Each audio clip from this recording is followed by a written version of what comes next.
Imagine that you grow up and you learn one thing, that you can play, at least in Sweden as a kid, make friends and have fun for a while, but it's all very much about going to school.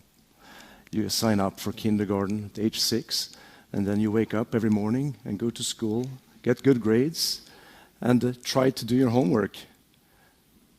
Routine, and some go on and study more and more, advanced degrees even, and imagine you do that, and after 20 years sitting in the school bench, you come out with a diploma that is printed, and people tell you, sorry, the rules have changed. What do you mean, the rules have changed? How dare they? You mean what I've been learning for 20 years is not useful anymore? Who changed the rules? Why did they change the rules? So you mean that what I'm now planning to teach as a professor, what I'm going to be teaching, is different from what people need to be learning? Is this applicable to your life as well? Have you learned things that became obsolete as soon as you were finished learning them? Lifelong learning is something that most people recognize, though, that we have to engage in. I commend you for coming to an event, learning. And we have to find what is it that needs to be updated. In my particular case, I needed to ask myself, what is it with the old ideas of marketing that is no longer applicable? Having a strategy and a target audience and a marketing mix of the 4 Ps of product, price, place, promotion that you give to them, that you see fit. Why is that no longer relevant? Well, for some, it still works. But many cases, we have shut off, put up barriers around us. Think for yourself, when was the last time it was a good hour for a telemarketer to call you? Probably never, right? And so what's coming instead? Well, the big buzzword these days is content marketing, and this is a long definition, but I like it, but you can read it later if you wish. But Joe Polizzi of Content Marketing Institute is also the first one to admit and even highlights that this is not a new thing. John Deere has done this for more than 100 years, teaching farmers how to farm, even though it's not always about selling your products or your equipment. So content marketing is adding value to people's lives, irrespective of whether they buy from you or not.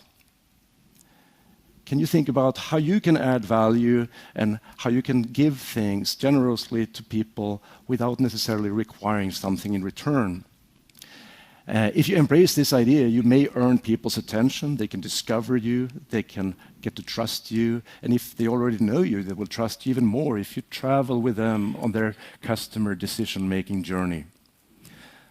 And if you really believe in this, you listen to experts like Jay Baer, who says that you should publish valuable things every day.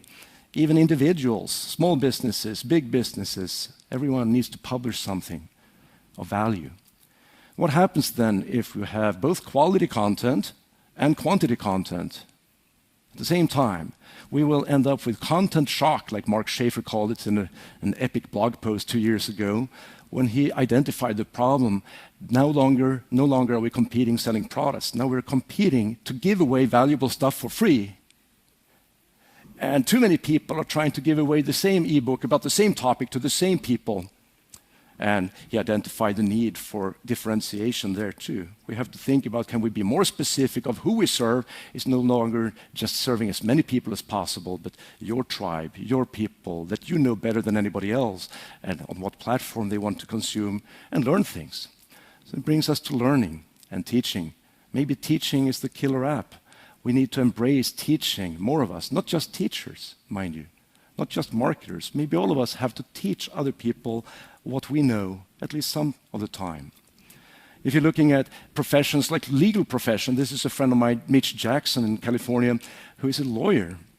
And he's embracing content marketing in the way that he's sharing, he's teaching not about law, but he's teaching about communication skills, because he's been in high-pressure situations. 12 juries members are going to decide things at high stake, and he generalizes that, brings it out to the world, online and offline, shares valuable insights as a teacher.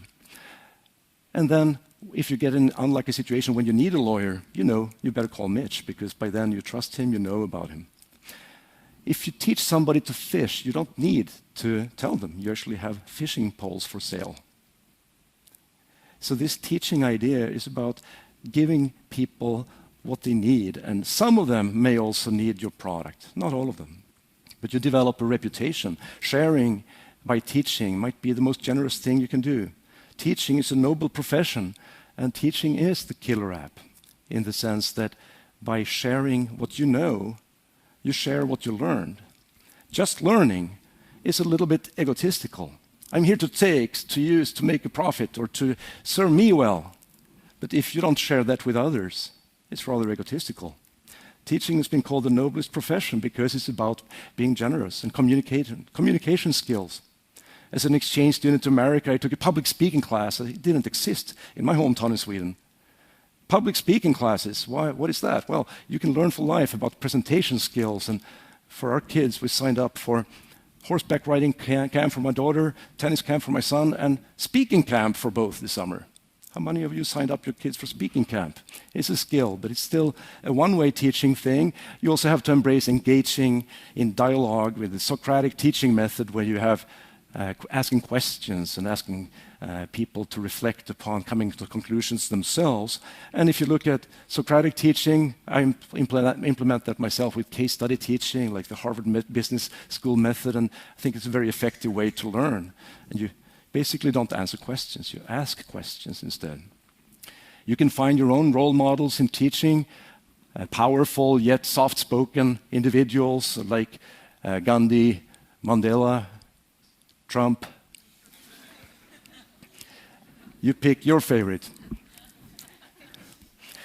So once you have mastered your subject matter and recognized you need to update it, and then gone into teaching, try to learn pedagogy, still you will have people that criticize you for what you do.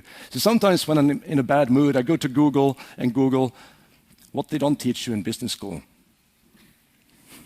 And I always find it's like hundreds of thousands of blog posts and books about what I don't do at my job. Sometimes when I get emotional and say defense, how do they know? They didn't come to my class. How can they say that? Come to my class. I do teach some of these things. But the more emotional you get, maybe that's because it's a kernel of truth there.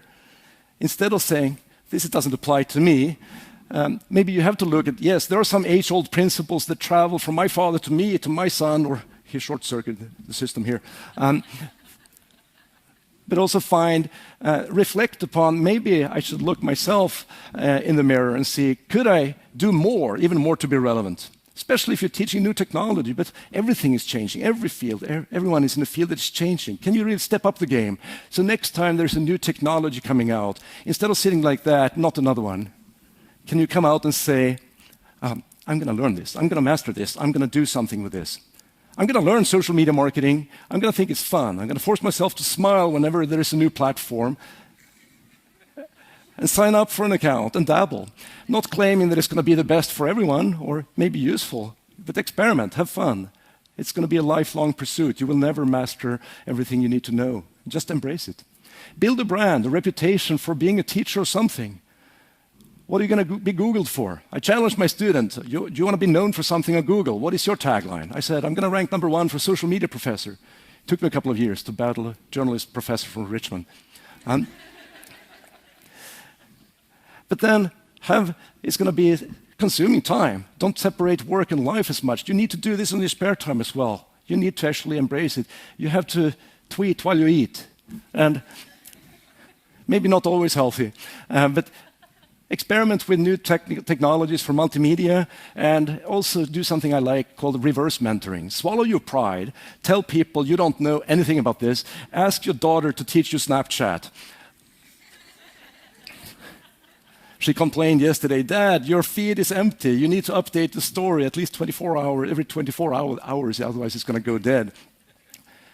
So you can also learn from experts in the field, like Gary Vaynerchuk is somebody that I've developed a relationship by interviewing him on different stages, and it's a question of finding what can I learn from people that are doing this in real life. But still, even guys like him gives me a cold shower, and he's basically goes on a college rant saying, if you don't want to learn business, don't go to college. It's going to waste time and money. It's got zero value. Come on, Gary, I thought we had something going here. Didn't you confess recently that you read 4 books in your entire life, and that includes your 4 books? Maybe there's something you can learn from college. Actually, there's some research on social media even that is emerging, that is quite valuable. But still, can I get even closer to the edge? Can I ask myself, can I learn even more to be more relevant to the ones I serve? And can you stretch your envelope? Can you really get closer to the edge? So when I met Gary Vaynerchuk last month at Social Media Marketing World in San Diego, he was surrounded by adoring fans. He's like a rock star in my world. And I said, pave path for social media professor. I need to speak to this guy. And I wasn't just going to do the normal selfie stick thing like this, sort of ridiculous. Instead, I said, Gary, if I'm going to send you relevant students that can actually work for Vayner Media in New York, the hottest digital marketing agency, I need to come and intern for you in August. 100%. Shortest job interview ever. So he hired me on the spot. And this is what I now call reverse internship.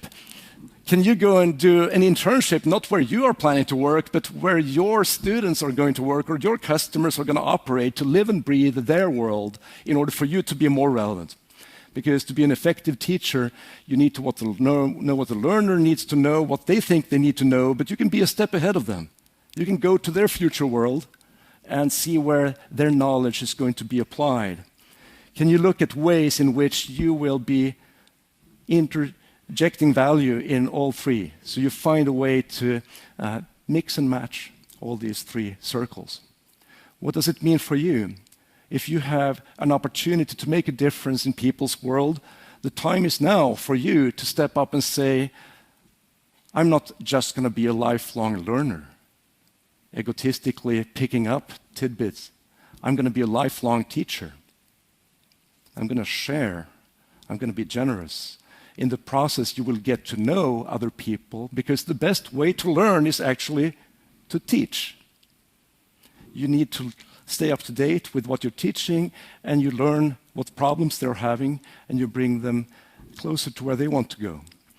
When I'm teaching a new class of 20-year-olds, I always start by saying, I'm going to be the ones learning the most this semester, especially on new technology. And also I tell them when they graduate, if you stop learning when you leave at university, you're going to basically be dinosaurs before I become one. So if you find what's on your horizon, if you're looking ahead, are you going to be finding ways by which you can somehow teach something of value to someone, somewhere, at least some of your time, even if you're not a full-time teacher? And I think that could bring you reputational benefits, valuable relationships, and the attention and trust that is a scarce thing today. And if you come by, welcome to California for a barbecue, or come to Chapman University, where we're trying to keep people up to date. But I'm looking forward to staying connected. Thank you. Thank you. Thank you. Thank you. Thank you.